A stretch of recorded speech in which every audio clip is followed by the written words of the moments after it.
இவங்க ரொம்ப தாழ்மையா இருந்திருக்கணும். ஆண்டவருக்கு முன்பாக தன்னை தாழ்த்தி மனிதர்களுக்கு முன்பாகவும் தாழ்மையாய் நடந்து கொள்ளுகிற ஒரு இருதயம் அவளுக்கு இருந்திருக்கணும்.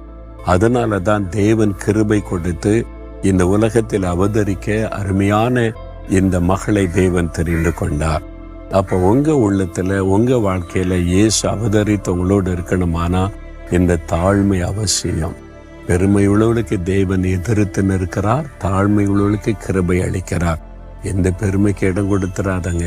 ஆண்டவருக்கு முன்னால தாழ்த்தி, ஆண்டவரை தகுதியற்ற எனக்கு நீர் கொடுத்த கிருபைக்காய் ஸ்தோத்திரம்னு உங்களை தாழ்த்தி நடந்து கொள்ளுங்க. ஆண்டவருடைய கிருபை என்றைக்கு உங்களோடு கூட இருக்கும். ஆண்டவர் இயேசு நமக்குள் நம்மோடு வாசம் பண்ணுவதுதான் பெரிய பாக்கியம்.